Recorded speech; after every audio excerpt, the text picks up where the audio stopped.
Just want to tell you my perspective of how I come to this.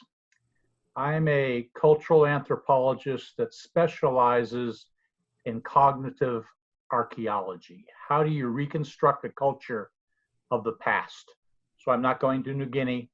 I'm not going over to Los Angeles to look at the various groups down there, but I'm looking at how do you reconstruct a world. So when you look at the various levels of mathematics, astronomy, etc., Jamie said it was like an apartment complex. But no, it's more like totally different cultures that are on their own islands. So my theme here is that we're prisoners of the scientific mind. And as complexity increases, our analytic science tools diminish. So look at the chart over here. You have the generality and complexity of the instruments grow smaller as you go from mathematics down to sociology. Yet it grows in complexity as you go from mathematics up to sociology. There's the problem. Now, the way that's tried to be bridged is what I call the Viagra theory. It makes soft science hard, logic, data. Or the silos, monasteries, clubs of language and technique. Or the purity of the discipline, which is one of the themes I'm hearing from our presentations today, is we are divorced from action, application, policy, and citizens. And there, I want to build on what Popper had in terms of third world, three worlds, and then come up with what I think is required to take us to the next side. A science that only leads to knowledge is only half a science. And I'll read this. This is from Dante, a philosopher. Knowledge is a matter of bringing up our representations in line with the world. Action is a matter of bringing the world into line with our representations. Now, the key word there is representations. And what is put into the world of the three worlds of Popper, he doesn't give enough credence to representations and the image, etc. So I'll just give you a little thing. Popper and von Forster's direction, they're looking for a new truth function. They were a result of their own personal experience. Popper was seduced by communism ideology until he saw 8 of his comrades killed in demonstrations as sacrificial lambs to the new people's science of communism. So his whole search was, how do I get truth beyond the ideology? Von Forster worked in the belly of the Nazi beast that manipulated the cultural symbols to control the people. So each one of them, from their own experiences, helped develop their own type of science. So how do you counter the truth or falsity of communist ideology? Our models of science must be more rigorous, according to Popper. So to ensure a theory is to be true, it's more important that its falsibility can be detected. He was adamantly opposed to Marxist historicism, where history is a science, and he posited the three worlds observer model reality. Towards the end of his career, he saw potential in evolutionary theories that Jason and others have hit upon. So what I see in Popper is he created a key, but he didn't know the locking mechanism to use it in. So then we come to von Forster. How do you counter a Nazi organization of the symbolic universe when our scientific engineering tools are impotent? I'll just give you a thing. In 1971, I had the privilege of going down to Cuernavaca to be with Heinz von Forster, Maturana, Engelbart, Pask, and Ivan Illich. And I was a philosophy student, just graduated from Vanderbilt, got honors in philosophy, looking at creativity, play, jokes as meta-symbolic systems. And I wrote my little thesis on that. I presented it to Heinz very proudly. He read it. He called me in. He says, I can't believe institutions give degrees with this type of work. There is no mathematical equation anywhere. So, and then his wife was there, and he said, well, let me tell you something. I just worked on a project called The Dream That Was More Than a Dream about Nazi symbolic world and how it convinced the people, how they organized the symbolic universe.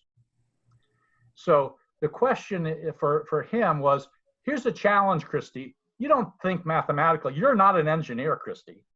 But here's something we can't do as engineers and scientists. How do you think beyond that? So here's a cybernetic challenge, looking at three triangles a little differently. It requires a model of the observing system. If you look at the left-hand side, you'll see symbols, the reference or the thought, what is being referred to, and it's an interaction of the image, etc. But what's key about this, it has to be then communicated, what Jamie and others were talking about, to someone else. The primacy there and the importance of Warren McCullough and what the frog's eye says to the frog's brain is perception. You look at perception, there is the selection process. And that's where I really see where cybernetics has to get back away from the cognition into the perceptual interactionism, and then going towards action itself. And this is from Richard's The Meaning of Meaning, which was done in the 20s. And people like Bateson and others have gone many generations beyond that. Here's the key. Levels of the observer. Gregory Bateson said the social sciences are 100 years behind the physical sciences because they don't understand what he talked about, the theory of logical types, or levels of thinking, or from a cultural anthropologist standpoint, is different worlds in that culture. So levels of the observer must be linked with the paradigms of learning, how we learn from the world. Evolutionary learning occurs at the species system pattern of patterns, not the patterns, but the pattern, the meta level, not individually. That's where evolution occurs. Progression of learning and the truth function or epistemology under different learning paradigms. So start at the bottom. Those two little things called evolutionary processes, evolutionary principles, is nature. That unknown that Jason was talking about. So evolutionary processes are tools, methods, hacks, that we use to open up the world. And if you go up from that, you get to the observer, where there's zero learning, it's programmed in. It's stimulus response. It's a gladiator's pit. It is the Darwinian world of survival of the fittest, where, etc. But where, if you look at how nature works, it's not in the species, it's in the learning processes of the evolutionary principles and processes.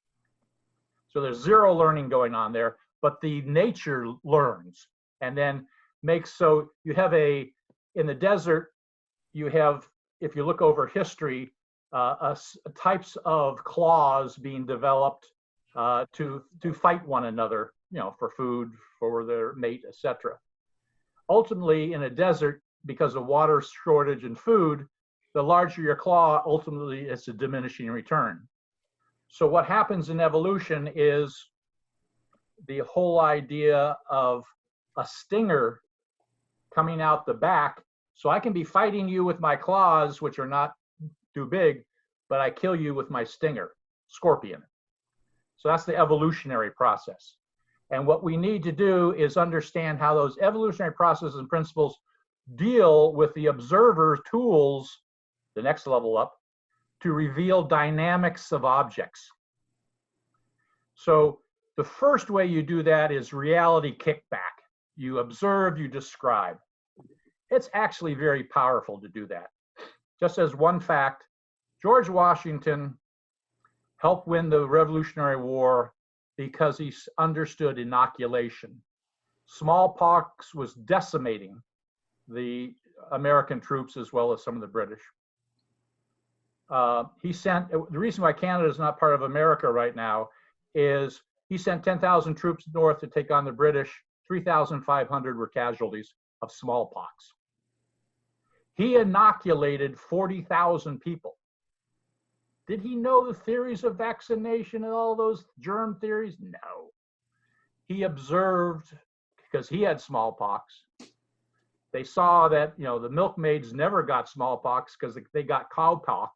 So it made, so in the letters between Abigail Adams and John Adams, you would see, I went out this morning, scraped the pus off the cowpox, sliced open our children's forearms and slopped it in. Good luck, hopefully they make it. They understood how to observe. That was the reality one kickback. It worked or didn't. Then all of a sudden we have Francis Bacon, learning, testing, falsification of the model. Those are tools. Those are evolutionary processes. But what we need to do is, with nature, is evolutionary principles where the observer is at higher levels of learning. So it's not just the information of our thinking, but understanding the exoformation of other cultures. That's anthropology, Frank Boas, etc. So you're doing meta-comparative of systems. What is needed is a holistic echo-formation. So you have three things: information in my head, echo-formation or exo-formation with the world outside and our interactions, and then the interaction with our echo-formation of what it forms out of that. Out of those little things interacting, the parts go into a whole. So that's just one way of looking at it. And I want to validate that by understanding the cognitive divide between domains of the normal and complex consciousnesses. And we need to be using the word consciousness, not just brain, etc., because it's how we integrate ideas and interact. They require different logics and tools. Domain of normality. So I come from the world where how do you get social change? And I divide the world into three components: simple problems, simple change things, it's force, it's dollars. You know, basic human consciousness, logic of things, Newtonian universe, it's billiard balls, like this.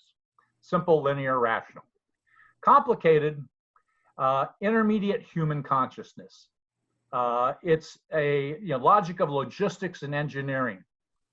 Complicated teams with a subject matter experts, they can then build Egyptian pyramids, putting a man on the moon, and Cassini mission to Saturn. But the first task, and this is a quote from Gregory Bateson, the first task of an engineer is to throw out complexity. So all of a sudden we go to a different domain, Warfield and others have really explained this much better than I. But complexity, you have evolving Boolean parameters. Our whole computer system is based upon laws of thought from 1854, George Boole, of and, or, but not, those sort of thinking distinctions that are able to create the images on our screen before us. Very powerful, yet extremely limited because you don't know the parameters and boundaries and paradigms within which you are a prisoner. So you have multiple constraints and variables that are both enabling and disabling. And that's where the new cybernetics is going to be, is how do you look at the parameters from which we constrain and confine ourselves as enabling and disabling? So we need ontological levels of learning, which I kind of explained before.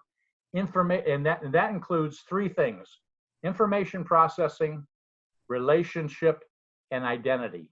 Those are three components, that triangle, that allows every living system to answer the questions of what it is. And that comes from John Warfield and a guy that I worked with, Doug Engelbart at Stanford Research.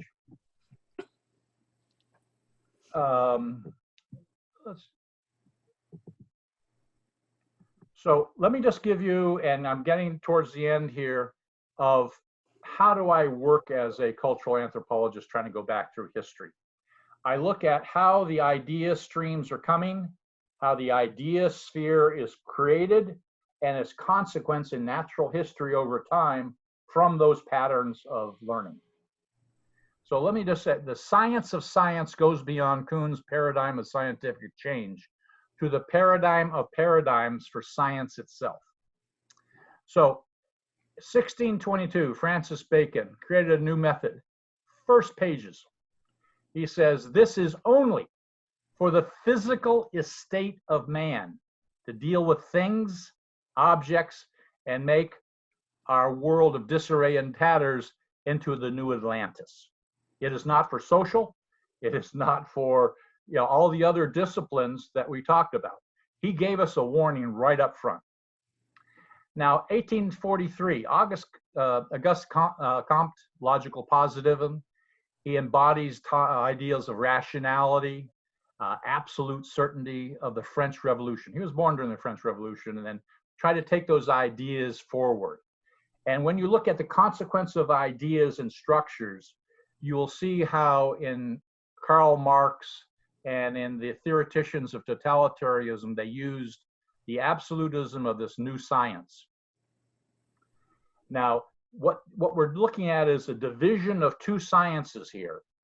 Complexity dividing line between that which systematizes our analytic sciences today and the systems, mind, perception, organization world of the cybernetics, natural philosophy, and science. Now, what's the key pivot point is 1887, Frank Boas. Physics, mathematics, its handmaiden, are in a study that he wrote in Science called Study of Geography, which is strange, but I'll explain that.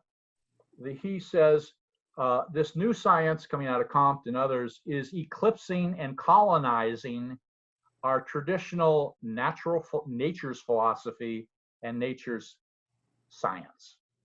And what he talks about in anthropology is geography being place, anthropographic world being the human, and the cosmographic world being its construction. And Frank Boas trained Ruth Benedict, Margaret Mead, and influenced Bateson. And so he's complaining, but then that type of science disappears. Then you come up with Karl Popper, critical rationalism, falsification, we know about that. But what's key is in 1937, Alfred North Whitehead wrote, "Science is becoming dangerous in the present. It could become the fatal barrier to the advancement of knowledge." Kenneth Boulding, The Image, Knowledge is Life in Society. You need knowledge maps. Of the images that we have. Maturana, etc., talks about the frog's eye. Gregory Bateson, and I'll just sort of end up on that. Social sciences are behind the hard sciences by not understanding logical types. And let me just explain a little bit about that. If you look at that history of ideas, there are two concepts of the Enlightenment. We're all children of the Western Enlightenment. The question is, which one? And as the Stoics and Emerson and others that repeated, everything has two handles. Make sure you pick it up by the right one. So the continental French Enlightenment was human-centric, rational, universal laws, absolute truth function.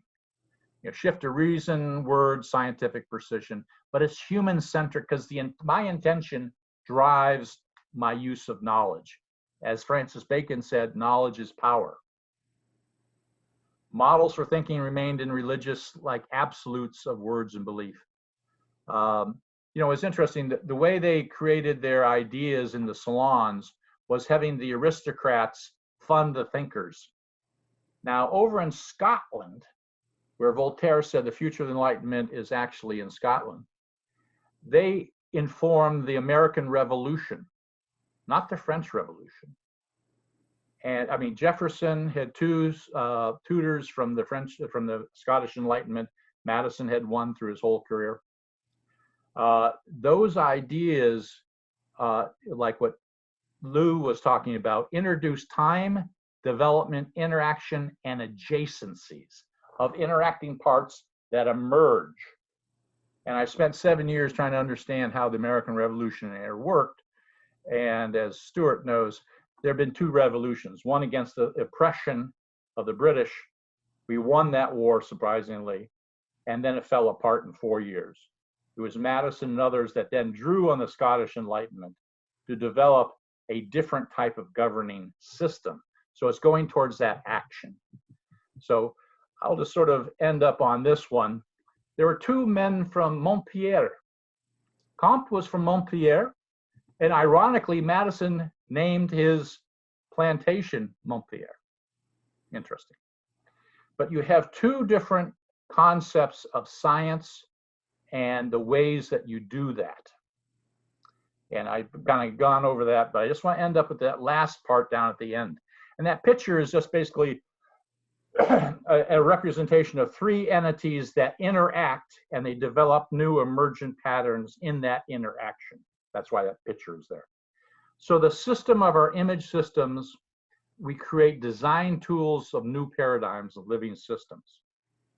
So experimentation and design tools of our meta-evolutionary systems, and the tools of natural history and consequence of our organizations of our minds, consciousness, has consequence. Science of the image distinguishes vicious from virtuous cycles. That's the new good and evil. An ecology for systemic change. How do you foster and empower disruptive innovation, ongoing renewal of the system? So how we organize our symbolic space beyond survival. On the top there, there's a picture of a cave art. Both cave art and scientific blackboards are the tool sheds and laboratories of the human mind. Orwell's insight into Kuhn was those who control the present control the past. Those who control the past control the future. Now, when you go from a dividing line between chemistry and biology, you get the ideas of history, genes, the past, that have to be brought back into interaction. So so we need to go beyond Kuhn and his paradigm of science into the paradigm of paradigms. So we must be aware of our paradigms we live. Evil is what worked in the past, yet drag